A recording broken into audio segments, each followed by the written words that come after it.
নমস্কার, সোনালী ফুটে আপনাদের সবাইকে জানাই অনেক অনেক স্বাগত। আজকের বাবা বাজার থেকে দেখুন 1 কেজি সাইজের বড় পাঙাশ মাছ এনেছি। দেখুন মাছটা চাওড়া কতটা দেখুন।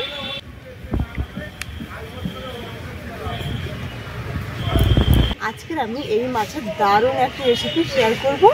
এই মাছের কিন্তু টক খুব সুন্দর হয়, রূপও আবার টক খেতে চায় না। আপনারা শুধু ভিডিওটি প্রথম থেকে শেষ পর্যন্ত দেখতে থাকুন এই মাছের আমি কি রেসিপি বানাই। তার আগে আপনি যদি নতুন হয়ে থাকেন অবশ্যই চ্যানেলটিকে সাবস্ক্রাইব করে পাশে এবং সঙ্গে থাকবেন। রূপু ওদিকে মশলা বাটবে, আমি এদিকে মাছটা কেটে নেব, তাহলে ঝটপট হয়ে যাবে।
মাছ কাটা হয়ে গেছে, ধুয়ে নিয়ে চলে আসবো। আর পাঙাশ মাছ কাটতে তো খুব সহজ, আঁশ নেই কিছু নেই, 3টে কাঁটা কেটে দিয়েই ব্যাস পিস পিস করে নিলেই হয়ে যাবে।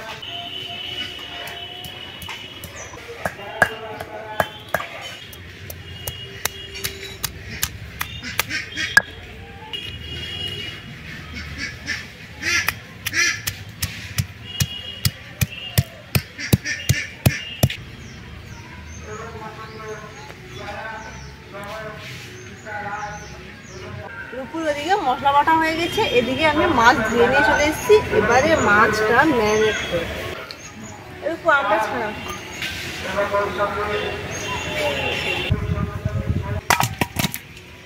একে একে মাছের মধ্যে আমি সব মশলা দিয়ে দেব। পেঁয়াজ বাটা, রসুন বাটা, লঙ্কা গুঁড়ো, হলুদ গুঁড়ো, স্বাদ মতো লবণ। এবারে দেব গোলমরিচ, জিরে এবং ধনে বাটা।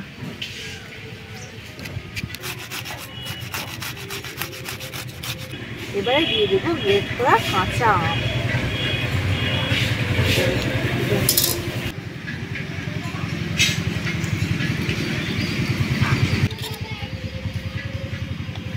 অল্প একটু তেল,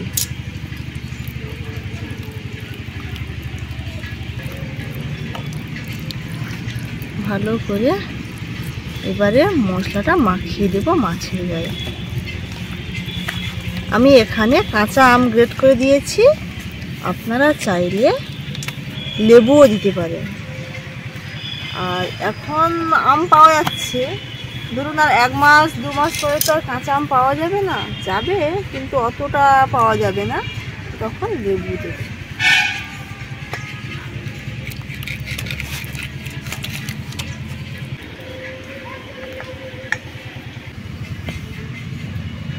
উনুন ধরিয়ে দিয়েছি, কড়াই বসিয়ে দিলাম।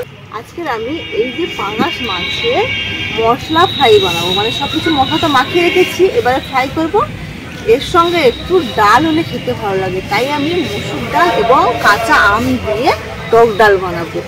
মসুর ডাল আগে থেকেই সেদ্ধ করে গেছি, আর এই যে আম তো যখন দেব একটুতেই সেদ্ধ হয়ে যায়। কড়াই গরম হয়ে গেছে, দিয়ে দিচ্ছি তেল।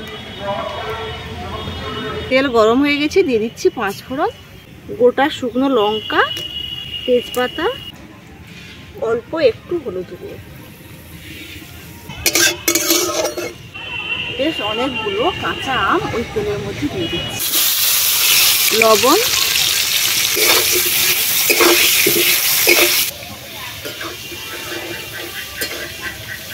এই গরমে কিন্তু এই দুটো রেসিপি একেবারে জুড়ি মেলা ভাত।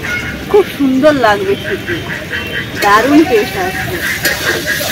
সত্যিকারে বলতে কি এই কদিন দুপুরে খেতেই ইচ্ছে করছে না, এমন ঝোল ঝাল টক কোনোতেই যেন মন ভরছে না। তাই আজকে আমি এই রেসিপি বানাচ্ছি।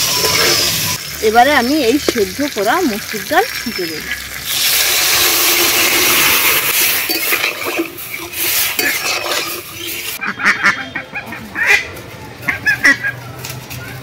ওদের এইটা সোজা রাস্তা, এখানে রান্না করতে বসেছি বলে ওই দিকে বসে।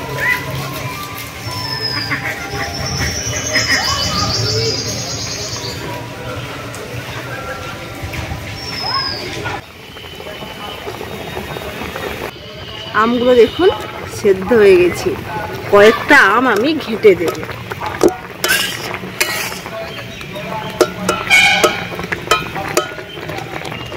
সব আম কিন্তু ঘাঁটবো না, এই 2-3টে আম ঘেঁটে দিয়েছি যাতে ডালটা টক টক লাগবে।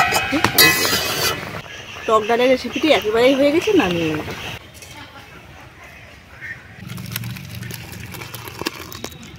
এবারে বানাবো পাঙাশ মাছের মশলা ফ্রাই। অল্প করে দিয়েছি তেল।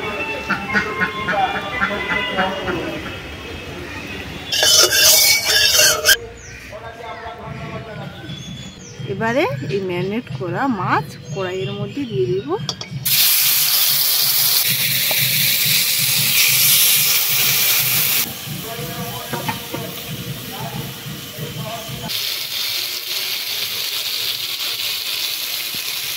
মাছগুলো এক পিঠ হয়ে গেছে, আস্তে আস্তে করে উল্টাতে হবে।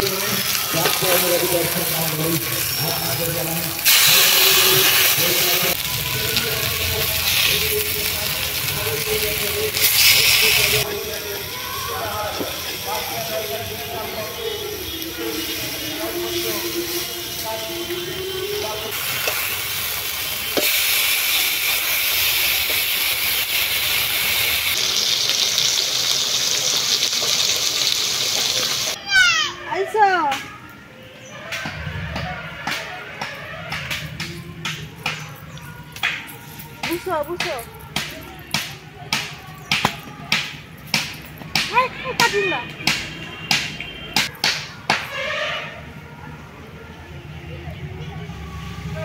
মাছের মশলা ফ্রাই হয়ে গেছে, এবার তুলে দিচ্ছি।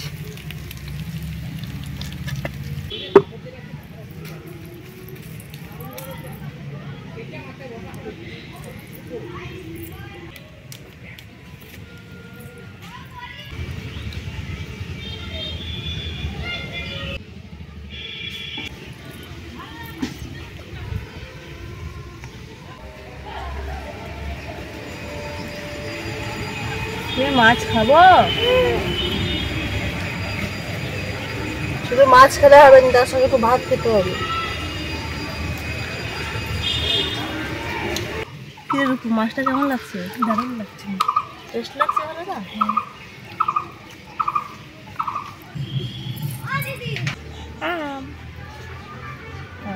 খাও খাও খাও খাও।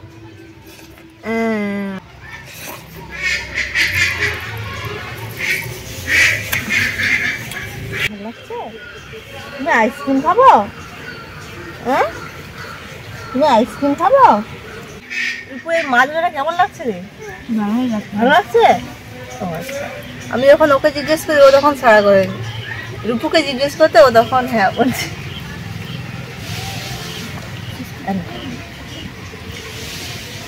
আজকের এই দুটো রেসিপি আপনাদের কেমন লাগলো অবশ্যই জানাবেন। গরমে কিন্তু এই দুটো রেসিপি দারুণ টেস্ট আসবে, মানে মুখে স্বাদ আনবে। ভালো থাকবেন, সুস্থ থাকবেন এবং এইভাবে একবার বানিয়ে বাড়িতে খাবেন। টাটা টাটা টাটা কর।